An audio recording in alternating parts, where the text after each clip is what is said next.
সম্মানিত ভাইরা আমার, এই ইসলামের দাওয়াতটাকে নিভিয়ে দেওয়ার জন্য যুগে যুগে বহু প্রচেষ্টা কাফেররা করেছে। আমার নবীর আগের একজন নবী হযরত মূসা আলাইহিস সালাতু ওয়াস সালাম, নাম শুনেছেন কিনা বলেন? এই নবীজিকে রুখে দেওয়ার জন্য তার প্রতিপক্ষ হিসাবে একজন লোক দাঁড়িয়েছিলেন, তার নাম ছিল ফেরাউন, ঠিক কিনা বলেন? সূরা কাসাসের ভিতরে গোটা কাহিনীটা আল্লাহ রাব্বুল আলামিন ওপেন করে দিয়েছেন। এই হযরতে মূসা আলাইহিস সালাতু ওয়াস সালাম দুনিয়াতে যেন ভূমিষ্ঠ হতে না পারে, সেই কারণে ফেরাউন 40,000 মতো সন্তান দুনিয়াতে হত্যা করেছিল। জোরে কোন ঠিক কিনা? এরপরেও ফেরাউন মূসা কালিমুল্লাহর জন্ম ঠেকাতে পারে নাই। আল্লাহু আকবার বলেন। এই মূসা নবী যখন তার মায়ের পেটে তিনি চলে আসলেন, আল্লাহ রাব্বুল আলামিন অর্ডার করলেন, ও মূসার মা, তুমি অমুক পাহাড়ের পাদদেশে চলে যাও, ওই জায়গায় তুমি গিয়ে অবস্থান করো, ওই জায়গায় তুমি অবস্থান করবে, ওই জায়গায় তোমার ডেলিভারি হবে, সাহায্য করবে আল্লাহ রাব্বুল আলামিনের কুদরত। আল্লাহু আকবার বলেন। মূসা নবীর মা আল্লাহর অর্ডার শুনে ওই জায়গায় যখন শেল্টার নিয়ে নিলেন, মূসা নবীর মা ওই জায়গায় যখন অবস্থান করলেন, কয়েকদিন পর মূসা নবী দুনিয়ায় ভূমিষ্ঠ হয়ে গেলেন। আল্লাহ রাব্বুল আলামিন অর্ডার করেছেন, ও মূসার মা, এই জায়গাতে আর অবস্থান করা যাবে না, তাড়াতাড়ি করে সন্তানটা উঠাও, একটা বাক্সের ভিতরে বড় জান্নাত থেকে একটা বাক্স পাঠিয়ে দিলাম, ওই বাক্সের ভিতরে তোমার সন্তান মূসাকে ভরে দরিয়ায় ভাসিয়ে দাও, আমি আল্লাহ রাব্বুল আলামিন আবার ঠিক সময় তোমার কোলে ফিরিয়ে দেব। সিদ্ধান্ত কার? আসতে বলবেন না কার? আমার ভাইরা, মূসা নবীর মা তাই করলেন, ওই বাক্সের ভিতরে সন্তানটাকে ঢুকায় দিয়া এবার সন্তানকে দরিয়ার ভিতরে ভাসায় দিলেন। আল্লাহ রাব্বুল আলামিন ওই বাক্সটাকে ভাসাতে ভাসাতে এমন এক জায়গায় নিয়ে দাঁড় করায় দিলেন, যে জায়গায় ফেরাউনের বাড়ি। ফেরাউনের স্ত্রী আসিয়া আলাইহিস সালাতু ওয়াস সালাম গোসল করার জন্য লোকজন নিয়ে ঘাটে নেমেছেন। এমন সময় দেখেন ঘাটের ভিতরে সুন্দর একটা বাক্স ভাসমান। এবার আসিয়া আলাইহিস সালাতু ওয়াস সালাম ডেকে বলেন, ও আমার পাহারাদার লোকজন, ওই বাক্সটা আমার কাছে নিয়ে আসো। ওই বাক্সটা কাছে আনা হলো, সবাই মিলে হাজারো প্রচেষ্টা করলো, কিন্তু বাক্স ওপেন হয় না। আসিয়া আলাইহিস সালাতু ওয়াস সালাম ওই বাক্সের ভিতরে আস্তে করে হাত লাগায় টান দিলেন, মুহূর্তের ভিতরে আল্লাহ রাব্বুল আলামিন বাক্স ওপেন করে দিয়েছেন। বাক্স খুলে গেল। ওই বাক্সের ভিতরে আসিয়া আলাইহিস সালাম দেখতে পেলেন, বাক্সের ভিতরে ফুটফুটে একটা বাচ্চা, মনে হয় যেন আকাশের চাঁদ ধরা পড়ে গেছে। আল্লাহু আকবার বলেন। কারণ নবীদের একটা সৌন্দর্য আছে না নাই? আসতে বলবেন না, আছে না নাই? এবার ফেরাউনের স্ত্রী আসিয়া চিন্তা করেন, এই সন্তান, আমার তো অনেকগুলো মেয়ে সন্তান, আমার তো কোনো ছেলে নাই, আমি এই সন্তানটাকে লালন পালন করব যে কোনো অ্যাঙ্গেল থেকে। কারণ ফেরাউন হুলিয়া জারি করেছে, কোনো মতে কোনো জীবিতভাবে কোনো ছেলে সন্তান দুনিয়াতে জীবিত থাকবে না। কারণ মূসা নবীর ভয়ে অন্তত 40,000 সন্তান ফেরাউন হত্যা করেছে। কিন্তু আমার আল্লাহর পরিকল্পনা, যেই মূসাকে হত্যা করার জন্য তুমি 40,000 নবজাতককে হত্যা করেছো, আমি আল্লাহ রাব্বুল আলামিন ওই মূসাকেই তোমার ঘরে আমি আল্লাহ লালন পালন করব। সুবহানাল্লাহ বলেন। এবার আসিয়া মূসা নবীকে কোলে নিয়ে রাজ দরবারের ফটক মূল গেটে ঢুকবেন। ওই জায়গায় ফেরাউন দাঁড়িয়ে আছে। ফেরাউন বলেন, আসিয়া, তোমার হাতে ওটা কি? বলেন, কাছে আসেন। কাছে আসা হলো। এবার আসিয়া ডেকে বলছেন, ও আমার স্বামী, এই যে দেখেন একটা ফুটফুটে সুন্দর বাচ্চা, এত সুন্দর তার চাহনি, এত সুন্দর তার চেহারা, এই সন্তানটাকে আমি লালন পালন করব। এবার ফেরাউন ডেকে বলছেন, আসিয়া রে, ওই সন্তানের দিকে তাকায় আমার মন বলে ওটাই হবে আল্লাহর নবী মূসা। কারণ চোরের মন কি বলেন, জোরে কন। ফেরাউন এই কথা বললে স্ত্রী বলে, স্বামী আমার, আপনি কি বলেন? 40,000-এর উপরে আপনি নবজাতক সন্তান হত্যা করেছেন, না জানি ওর ভিতরে মূসা দুনিয়া থেকে বিদায় হয়ে গেছে। ফেরাউন বলে, না, আমার মন বলে ওটাই হবে আল্লাহর নবী মূসা, ওকে আমি হত্যা করব। স্ত্রী ডেকে বলে, স্বামী, এই ছোট্ট নবজাতক শিশুকে আপনি হত্যা করবেন কোন কারণে? এবার ফেরাউন ডেকে বলে, আমি নিজে আইন পাশ করেছি, কোন সন্তান দুনিয়ার জমিনে ছেলে সন্তান ভূমিষ্ঠ হলে বাঁচতে পারবে না। এবার স্ত্রী ডেকে বলছেন, স্বামী আমার, আইন যেহেতু আপনি পাশ করেছেন, এই আইনটা আপনাকেই লঙ্ঘন করতে হবে। জোরে কোন আল্লাহু আকবার। কারণ নেতা যত বড়ই হোক, বউয়ের কাছে কিন্তু কোনো নেতাগিরি চলে না। জোরে কোন ঠিক কিনা? বউয়ের কাছে গেলে কাজ, হুজুর যত বড় হুজুরই হোক, বউয়ের কাছে গেলে চলে না হুজুরগিরি। জোরে কোন ঠিক কিনা? আরে মানুষ তোমারে হুজুর বলে, তুমি তো কত নাম্বার হুজুর এটা আমি তো জানি। জোরে কোন ঠিক কিনা? এবার ফেরাউন যখন আর পারলই না মূসা নবীকে, এবার আসিয়া আলাইহিস সালাতু ওয়াস সালাম যখন ঘরের ভিতরে নিয়ে চলে গেলেন, এবার মূসা ওই ঘরের ভিতরে যখন রাখলেন এই ছোট্ট সন্তান, এবার ফেরাউনকে ডেকে বলছেন, স্বামী আমার, এই ছোট্ট সন্তানকে দুধ পান করাতে হবে, আপনি ধাত্রী নিয়োগ করুন। ফেরাউন গোটা দেশের ভিতরে উলিয়া জারি করে দিল।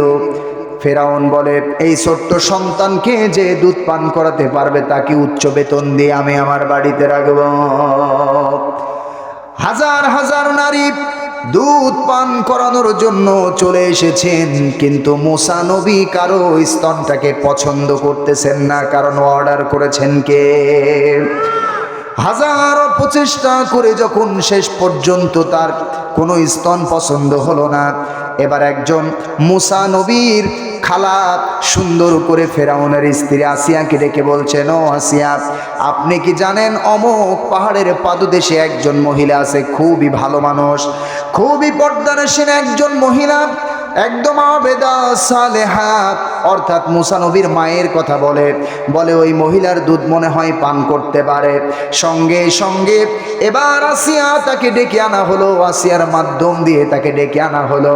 এবার আস্তে করে মূসা নবীর মায়ের কোলে যখন নবীকে উঠায় দিয়েছেন, মায়ের গায়ের গন্ধ শুনে সন্তান আস্তে করে তার স্তনটাকে বেছে নিয়েছেন। আর একটু জোরে কোন আল্লাহু আকবার। দুধ খাওয়া শুরু করলেন। এবার আসিয়া ডেকে বলেন, হে মহিলা শোনো, আমার এই ছোট্ট সন্তান হাজারো মানুষের দুধ পান করানোর জন্য আমি প্রচেষ্টা করেছি, কিন্তু সন্তান আমার কারো স্তনটাকে পছন্দ করে নাই। তোমাকে যেহেতু পছন্দ করেই ফেলেছে, যেহেতু তোমার দুধ পান করে ফেলেছে, 2টা বছর আমি আমার রাজ দরবার থেকে তোমাকে যেতে দেব না।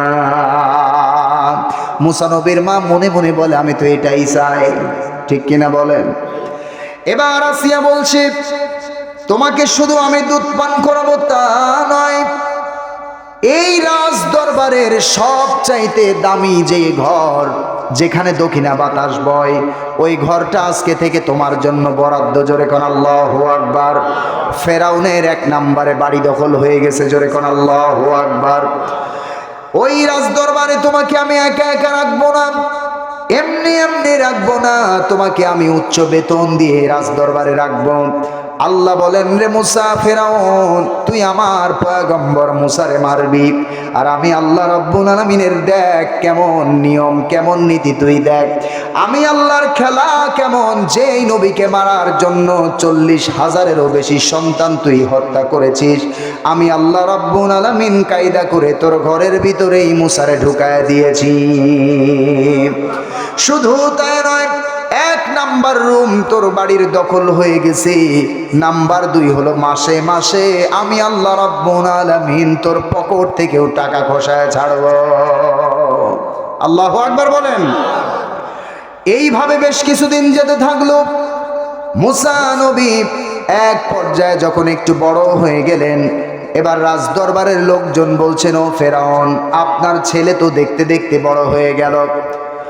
এবার ফেরাউন মুসা নবীকে এই 2 বছরের ভিতরে কখনো মুসা নবীকে কোলে নেয় নাই, কোনো চুমু দেয় নাই।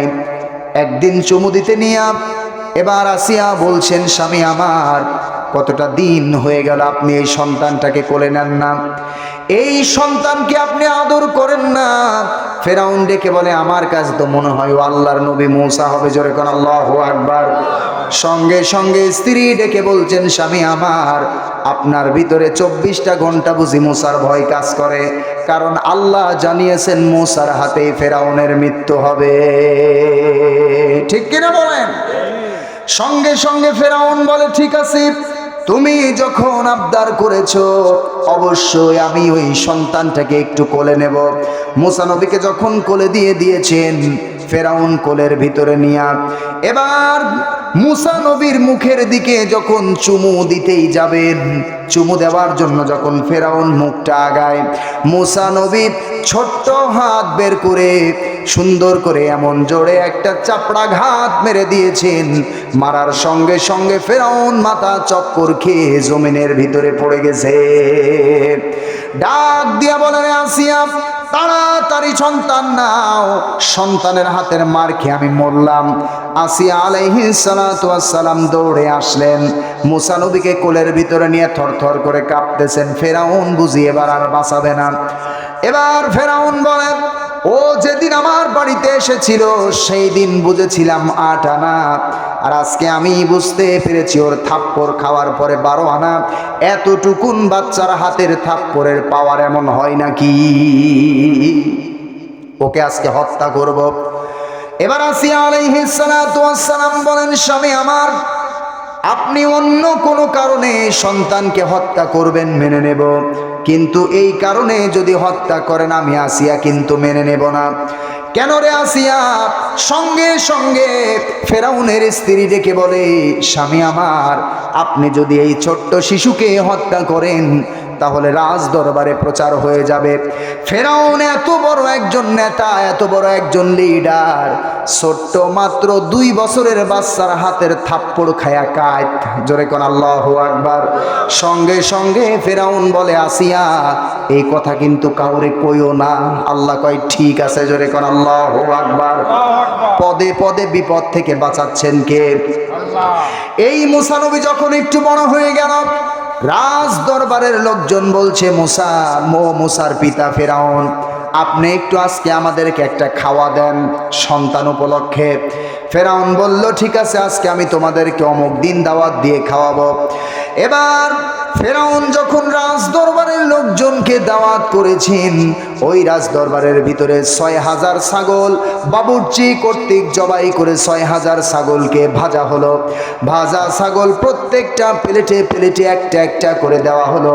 ফেরাউন নিজের সামনেও একটা ছাগল নিয়ে বসে গেলেন। ফেরাউন নিজের সামনেও একটা ছাগল নিয়ে বসে গেলেন।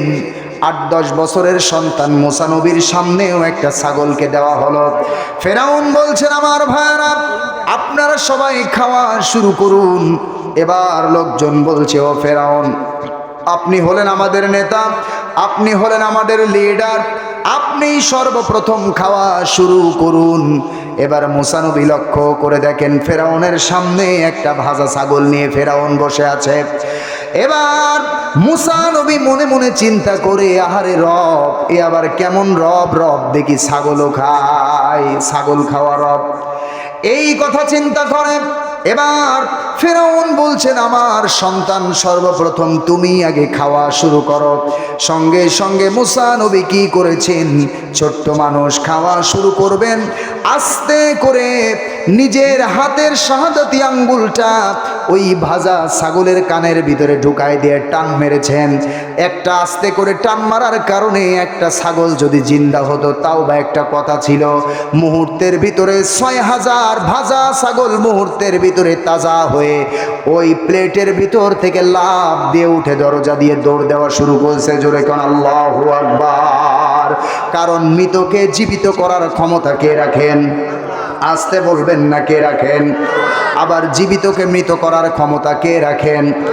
সূরা কাসাসের ভিতরে আল্লাহ রাব্বুল আলামিন এই ইতিহাসগুলো সুন্দর করে ওপেন করে দিয়েছেন। এবার মূসা সমস্ত এই ছাগলগুলোকে যখন টান মারার কারণে, তার মুজিজার কারণে আল্লাহ রাব্বুল আলামিন সমস্ত ভাজা ছাগলগুলোকে তখন তাজা বানায় দিলেন। এবার ফেরাউন সমস্ত লোকজনের কাছে অপমান হয়ে গেল। এবার রাগে ক্ষিপ্ত হয়ে ফেরাউন তাকে মেরে ফেলবেন। এবার মূসা নবী দৌড়ে গিয়ে মায়ের কাছে আশ্রয় নিয়েছেন। মা, আজ বুঝি উপায় নাই, ফেরাউন আমারে মেরে ফেলবে। কেন, কি হয়েছে?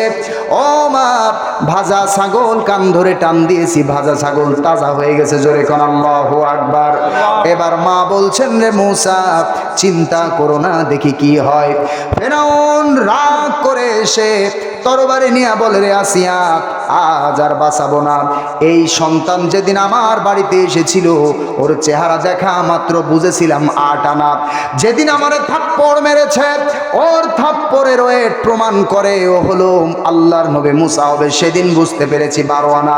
আর আজকে ভাজা ছাগল তাজা হয়ে গেছে, আজ বুঝতে পেরেছি আমি 16 আনা। এটাই আল্লাহর নবী মূসা। ওকে আজকে আমি বাঁচাবো না। সঙ্গে সঙ্গে স্ত্রী ডেকে বলছেন, স্বামী আমার, আপনি এত বোকা কেন? বলে, আসিয়া কেন? বলে, আপনার মতো মনে হয় বোকা মানুষ এই মিশরের ভিতরে আরেকজন নাই। কেন রে আসিয়া আমাকে বোকা বলো? ও স্বামী, আপনাকে আমি সময় দিলাম, আপনি এই সময়ের ভিতরে গোটা মিশর খুঁজে এমন একটা সন্তান বের করবেন, যেই সন্তান মৃত জিনিসের কান ধরে টান দিলে মৃত জিনিস জীবিত হয়। এরকম কোন সন্তান কি আছে নাকি? ফেরাউন বলে, না তো নাই। ও স্বামী, আপনি এত বোকা কেন? কারণ এই সন্তানটা আপনারও কাজে লাগবে, আমারও কাজে লাগবে। কেমনে? এবার ফেরাউন বলে, কেমনে কাজে লাগবে? এবার আসিয়া ডেকে বলে, স্বামী আমার, যেই দিন আপনি মারা যাবেন আমি মারা যাব, আপনি মারা যাওয়ার পর আপনার মরা কান ধরে যদি এই সন্তান টান মারে, আপনিও তো জীবিত হবেন। আল্লাহু আকবার বলেন। ফেরাউন তো কয়, কথা তো ঠিক। আল্লাহ বলেন, ঠিক আছে। জোরে কোন আল্লাহু আকবার। বাঁচাবেন কে? আর একটু জোরে বলেন, বাঁচাবেন কে? কারণ হলো মূসা নবী এমন একজন নবী, সমস্ত নবীদের চাইতে মেজাজের দিক থেকে বেশি মেজাজ ছিলেন যেই নবীর, তার নাম কি বলেন? আজরাইল আলাইহিস সালাতু ওয়াস সালাম আসছেন জান কবজ করার জন্য। মূসা নবীর দরজায় দাঁড়িয়ে আছেন। মূসা নবী বলেন, কে তুমি? বলে, আমার নাম আজরাইল। বলে, আয়, কাছে আয়। কান যেতে এমন জোরে একটা থাপ্পড় মারছে। আজরাইল গিয়ে আল্লাহকে বলে, আল্লাহ, কার কাছে গেছি জান কবজ করার জন্য? উল্টা তো আমারই জান কবজ। আল্লাহু আকবার বলেন। আল্লাহ ডেকে বলেন, তুমি কার কাছে গিয়েছো? বলে, আপনারই একজন মনোনীত পয়গম্বর মূসা, ওর কাছে গিয়েছিলাম। বলে, তুমি কি কোনো বেয়াদবি করেছো? তুমি কি তাকে সালাম দিয়েছো? বলে, আল্লাহ, আমি তো তাকে সালাম দেই নাই। বলে, ওই মূসা, ও তো আমাকেই মাঝে মাঝে ছাড়ে না, আর তুমি তো একজন ফেরেশতা। জোরে কোন আল্লাহু আকবার। কারণ আল্লাহর সঙ্গেও বিতর্ক করতে দ্বিধাবোধ করতেন না। জোরে কোন ঠিক কিনা? সম্মানিত ভাইরা আমার, এই নবীর এত রাগ ছিল, যখন রেগে যেতেন মাথার চুলগুলো খাড়া হয়ে যেত। জোরে কোন আল্লাহু আকবার। টুপি ভেদ করে দাঁড়ায় যেত, এত রাগ ছিলেন। একজন ইহুদি মূসা নবীর সামনে দাঁড়িয়ে বলছেন যে, মূসা নবী বলছেন, তুমি এটা ভুল করেছো। ইহুদি বলে, না, আমি ভুল করি নাই। তুমি ভুল করেছো? না, করি নাই। না করেছো? না, করি নাই। এক থাপ্পড় মারছে, থাপ্পড় খাওয়ার সাথে সাথে পড়ে দুনিয়া থেকে বিদায়। আল্লাহু আকবার বলেন। মারা গেছে। আল্লাহ বলেন, মূসা, এটা তুমি কি করলা? এটা তুমি কি করে ফেললা? বলে, আল্লাহ, দোষ কিন্তু এখানে এক চুল আমার নাই। বলে, মানে? তাহলে দোষ কার? কয়, দোষ আপনার। আল্লাহু আকবার বলেন। বলে, থাপ্পড় মারছি আমি, আর মেরে ফেলার মালিক তো আপনি, তাহলে আমার কি দোষ আছে? আল্লাহু আকবার বলেন। আল্লাহ বলেন, ও মূসা, তোমার আর এখানে থাকা যাবে না, তাড়াতাড়ি হিজরত করে এখান থেকে বের হও, কারণ এ জায়গায় থাকলে মানুষ তোমাকে পিটাবে। জোরে কোন আল্লাহু আকবার। মূসা নবী বের হয়ে চলে গেলেন একটা লোকালয়ে। ওই জায়গায় গিয়ে বসে আছেন একটা কূপের পাশে। এবার ওই কূপের ওপরে একটা ঢাকনা দিয়ে ঢাকা, যেখান থেকে পানিগুলো তুলে পান করে। মূসা নবী বসে আছেন। দেখেন সন্ধ্যাবেলা 2জন মেয়ে আসে। কয়জন মেয়ে? 2জন মেয়ে আসতেছে ছাগল পাল নিয়ে। এবার ওই 2জন নারী যখন সন্ধ্যাবেলা মূসা নবীর সামনে দাঁড়িয়েছেন, মূসা নবী বলছেন, সন্ধ্যাবেলা মেয়েরা তোমরা বাহিরে কেন এসেছো? এবার ওই 2জন মেয়ে ডেকে বলছেন, আমার বাবা একজন বৃদ্ধ মানুষ, আমার বাবা কাজকর্ম করতে পারে না, আমরাই মাত্র 2জন মেয়ে। আমরাই আমার বাবার এই পরিবারটাকে আমরা দেখাশোনা করি, ছাগল চড়াই আমরা। এবার বলছে সন্ধ্যাবেলা এখানে কেন এসেছো? বলে পানি নেওয়ার জন্য আসছি। বলে ঠিক আছে বালতি দাও। যখন বালতি দিয়েছেন, মুসা নবী এবার আস্তে করে বালতিটা নিয়ে কূপের ওই ঢাকনার সামনে দাঁড়ায় গেছে। জোরে করে আল্লাহু আকবার। কূপের ওই ঢাকনার সামনে দাঁড়ায়া এমন একটা ঢাকনা দিয়ে ঢাকা, যেটা সরাইতে অন্তত 7 থেকে 8 জন শক্তিশালী যুবকের প্রয়োজন। মুসা নবী আস্তে করে বাম হাত দিয়ে ঢাকনার ধরে সিটকে ফেলে দিয়েছেন। মুহূর্তের ভিতরে ঢাকনা ওখান থেকে উড়ে গিয়ে ফাঁকে পড়েছে। জোরে করে আল্লাহু আকবার। মেয়েগুলো থরথর করে কাঁপে আর বলে আল্লাহ, এরা মানুষ না আর কিছু। জোরে করে আল্লাহু আকবার। কারণ নবীদের শরীরের ভিতরে শক্তি আছে না নাই? জোরে কোন আছে না নাই? কারণ নবীদের শরীরের ভিতরে এত শক্তি প্রয়োগ করেছেন কে? এক একজন নবীর ভিতর আল্লাহ নিম্নতম 100 পুরুষের শক্তি আল্লাহ পাক তাদের দেহের ভিতরে দান করেছেন। জোরে কোন সুবহানাল্লাহ। থরথর করে কাঁপে। এবার বালতি নিয়ে যখন ওই মেয়েগুলো বাসায় চলে গেছে, বাসায় যাওয়ার পরে বৃদ্ধ বাবা ডেকে বলছেন, অন্যান্য দিন আসতে অনেক রাত হয়, আজকে এত তাড়াতাড়ি কিভাবে আসলে? সঙ্গে সঙ্গে মেয়ে দুইটা বলে, আব্বা যান, সন্ধ্যাবেলা কূপের পানি নেওয়ার জন্য কূপের পার্শ্বে গেলাম। এমন একজন যুবকের সঙ্গে দেখা হলো, যেই যুবকটা আমরা দেখতে পেলাম এই কূপের ঢাকনা সরানোর জন্য অন্তত পক্ষে 7 থেকে 8 জন যুবকের প্রয়োজন। কিন্তু ওই কূপের ঢাকনাটা যুবক একাই বাম হাত দিয়ে সিটকে ফেলে দিলেন আর আমাদেরকে পানি ভরে দিলেন। আমরা পানি নিয়ে দ্রুত বাড়ি চলে আসতে পারলাম। এবার তাদের বাবা বৃদ্ধ মানুষ ডেকে বলছেন, ও আমার বড় মেয়ে, আগামীকালকে তুমি যাবে, আমার সালাম তাকে দিবে, সালাম দিয়ে বলবে আমার বাড়িতে তাকে আমি দাওয়াত করেছি, অবশ্যই সে যেন আমার বাড়িতে আসে। জোরে করে আল্লাহু আকবার। এবার পরের দিনে কি কায়দায় ওই মেয়ে যখন চলে গেলেন, এবার যখন মুসা নবী দেখতে পেতেছেন ওই মেয়েটা আবার আজকেও আসছে, মুসা নবী ডেকে বলছেন, আজকে আবার কেন এসেছেন? বলে পানি নেওয়ার জন্য এসেছি। পানি যখন ভরে দিয়েছেন, এবার ওই মেয়েটা বলছেন, ও যুবক, আপনার কথা আমি আমার আব্বাকে বলেছিলাম, আমার আব্বা আপনাকে সালাম দিয়েছেন আর আমাদের বাড়িতে আপনাকে দাওয়াত করেছেন, অবশ্যই যাওয়া লাগবে।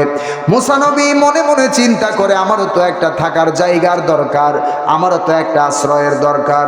ঠিক আছে, তাহলে তোমাদের বাড়িতে আমি যাব, কিন্তু আমি তো তোমাদের বাড়ির রাস্তা চিনি না। মেয়েটা বলছেন, ও যুবক, রাস্তা চিনা লাগবে না, আমি এই পানির বালতি নিয়ে আগে আগে হাঁটবো আর আপনি আমার পেছনে পেছনে আসবেন। এই কথা শোনার সঙ্গে সঙ্গে মুসা নবীর মেজাজ গেছে খারাপ হয়ে। জোরে কোন আল্লাহু আকবার।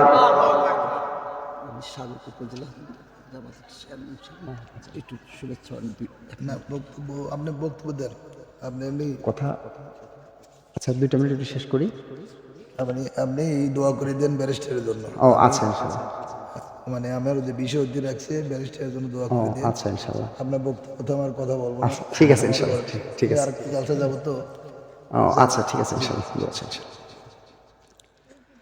আচ্ছা, সম্মানিত ভাইরা,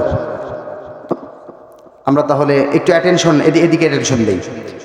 মুসা নবী এবার যখন ওই মেয়েটা বলতেছেন আমার পেছনে পেছনে আপনি আসবেন, এবার মুসা নবীর মেজাজ গেছে গরম হয়ে। কারণ মুসা নবী এমন একজন নবী, রাগ হলেই চুলগুলো খাড়া হয়ে যেত। আল্লাহু আকবার বলেন। এই নবী বলছেন, হে মহিলা, তুমি কিভাবে চিন্তা করো তুমি একজন নারী আর আমি একজন পুরুষ, আমার সামনে সামনে তুমি হাঁটবি আর আমি একজন পুরুষ হয়ে তোমার পিছনে পিছনে হাঁটবো? এটা হয় না। কারণ আমি একজন ছেলে মানুষ, আমি অবশ্যই সামনে থাকবো, তুমি আমার পিছনে থাকবে। আমার সামনে তুমি আসতে পারবে না, তুমি আমার পিছনে পিছনে আসো। জোরে কোন আল্লাহু আকবার। আজকে 18 কোটি মানুষ কার পিছনে বলেন? বলেন কার পিছনে? মহিলার পিছনে, ঠিক কিনা বলেন? কি আর একটু নিচে যাব না? আর যাব না। তাহলে আপনারা বুঝতেছেন, ঠিক কিনা বলেন? আজ নারী আজ পুরুষদের উপরে ছড়ি ঘুরায়। জোরে কোন ঠিক কিনা? কাম করে, কাজ করে পুরুষ আর নেতৃত্ব দেয় নারী। জোরে কোন ঠিক কিনা? কে আছে না নাই? নেতৃত্ব আসলে কার দেওয়ার দরকার ছিল? জোরে কোন কার দেওয়ার দরকার ছিল? সেটা না হয়ে হয়েছে উল্টা। জোরে কোন ঠিক কিনা? আমার ভাইরা, মুসা নবী ডেকে বলছেন, ওর মেয়ে, অবশ্যই আমি তোমাদের বাড়িতে যাব, কিন্তু আমাকে কোনো প্রকারের তুমি আমাকে পিছনে রাখতে বলো না, তুমি অবশ্যই আমার পিছনে থাকবে, আমি তোমার সামনে থাকব। এই কথা বলে আস্তে করে ওই মেয়েটা ডেকে বলছেন, তাহলে বাড়ির রাস্তা চিনবেন কি করে? মুসা নবী বলছেন, হে মহিলা শোনো, আমি যখন সামনে চলবো রাস্তা তুমি শুধু পেছন থেকে বলবে ডানে না বামে, এতটুকুন কথা বলবে। ইনিয়ে বিনিয়ে কোনো কথা বলবে না, বিক্ষণ সুরে কোনো কথা বলবে না, অবশ্যই তুমি সোজা সাপটা কথা বলবে। মেয়েদের কথাগুলো ইনিয়ে বিনিয়ে কথা আমাদের সমাজে আছে না নাই বলেন? আর একটু জোরে বলেন, আছে না নাই? ইনিয়ে বিনিয়ে কোনো কথা বলা যাবে না, স্ট্রেট কাট সোজা কথা বলতে হবে। পরপুরুষের সঙ্গে মিষ্টি সুরে কথা বলা যাবে না। জোরে কোন ঠিক কিনা? নিষেধ করে দিয়েছেন কে? কারণ মেয়েদের কণ্ঠের ভিতরে একটা আকর্ষণ আছে না নাই? এবার মুসা নবী কি করলেন? ওই মেয়ের দাওয়াত পেয়ে যখন তার বাড়িতে চলে গেছেন, গিয়ে দেখেন একজন বৃদ্ধ মানুষ, তাকে সালাম করলেন। সালাম করার সঙ্গে সঙ্গে বৃদ্ধ ডাক দিয়ে বলে, ও যুবক, তোমার নাম তো মুসা। জোরে কর আল্লাহু আকবার। মুসা নবী বলেন, যার ভয়ে পালায় আসলাম, এই বৃদ্ধ কি ওদের দলের লোক নাকি? আমার নাম জানলো কেমনে? সঙ্গে সঙ্গে বৃদ্ধ লোকটাকে ডেকে বলতেছেন, আপনি আমার নাম জানেন কেমনে? সঙ্গে সঙ্গে বৃদ্ধ ডেকে বলে, ও মুসা, আমি শুধু তোমার নামও জানি না, তুমি যে একটা মানুষকে থাপ্পড় মেরে মেরে ফেলছো আর তুমি আমার এলাকায় আসছো তাও জানি। মুসা নবী অবাক হয়ে গেছে, কিরে ব্যাপার কি? মানুষ মেরে এই জায়গায় পালায় আসলাম, বৃদ্ধ বলে আমি মানুষ মারছি, সে জানে। আল্লাহু আকবার বলেন। সঙ্গে সঙ্গে বৃদ্ধ ডেকে বলছেন, ও মুসা, একজন নবীর খবর আর একজন নবীর কাছে থাকতেই পারে। জোরে কোন আল্লাহু আকবার। আমাকে তুমি সাধারণ বৃদ্ধের কাতারের বৃদ্ধ মনে করো না, আমি হলাম ওয়া ইলা মাদিয়ানা আখাহুম শুআইবা। আল্লাহ রাব্বুল আলামিন এই মাদিয়ানবাসীর জন্য যাকে নবী করে পাঠিয়েছেন, এই মাদিয়ানবাসীর নবী আমি হযরতে শুআইব আলাইহিস সালাম। জোরে বলেন আল্লাহু আকবার। শুআইব আলাইহিস সালাতু ওয়াস সালাম বলছেন, মানুষ মার্ডার করে যেহেতু এসেইছো, তাহলে তোমাকে একটা শাস্তি আমি দিতে চাই। সেটা কি?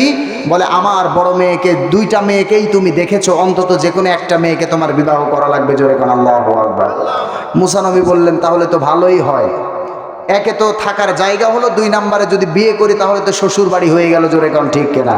মুসা নবী তো বিয়ে করতেই চায়।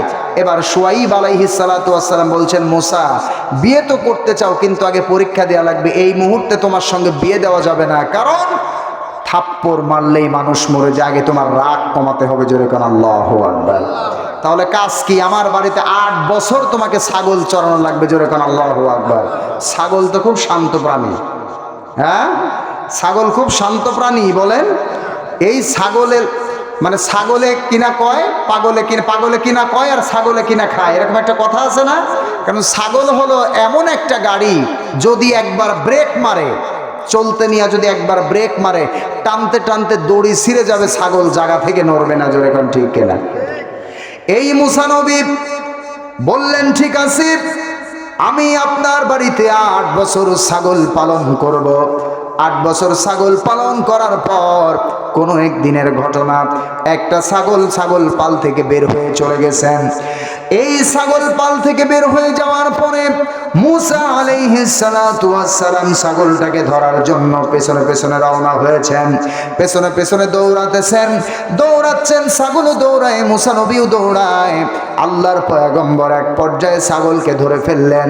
ছাগলকে ধরে ফেলে ছাগলের 4 হাত পা সুন্দর করে নিজের 2 হাতের ভিতরে ধরে নিয়ে মাথার উপরে তুলবেন। এত মেজাজ খারাপ হয়ে গেছে, আছাড় মারবেন। এমন সময় মুসা নবী লক্ষ্য করে দেখেন ছাগলের লোমকূপ বেয়ে বেয়ে টপ টপ করে পানি পড়তেছে। মুসা নবী চিন্তা করলেন, তুই তো ছাগল, তোকে আর মেরে কি লাভ? আস্তে করে ছেড়ে দিলেন। আল্লাহ রাব্বুল আলামিন মুহূর্তের ভিতরে ওহী নাজিল করে জানায় দিলেন, মুসা, তোমার রাগ কমে গেছে। এই মুহূর্তে আমি আল্লাহ রাব্বুল আলামিন তোমাকে আমি নবুয়ত দান করে দিলাম। আর একটু জোরে কোন সুবহানাল্লাহ। নবুয়ত পেয়ে গেলেন। আল্লাহ রাব্বুল আলামিন মুসাকে অর্ডার করলেন, রে মুসা, এবার তুমি ফেরাউনকে দাওয়াত দাও। এবার মুসা নবী বলে আমি দাওয়াত দিতে পারবো না, কারণ আমার জিহ্বার ভিতরে তোতলামি। জিহ্বার মধ্যে কি বলেন? যাদের মুখের ভিতরে জড়তা, যাদের মুখের ভিতরে তোতলামি, তাদের রাগ কম না বেশি বলেন? যদি একবার খেপে যায় তো অবস্থা খারাপ। জোরে কাম ঠিক কেনা? মুসা নবী বলে আমি পারবো না, আমার জিহ্বা ঠিক নাই, আপনি আগে আমার জিহ্বা ঠিক করেন।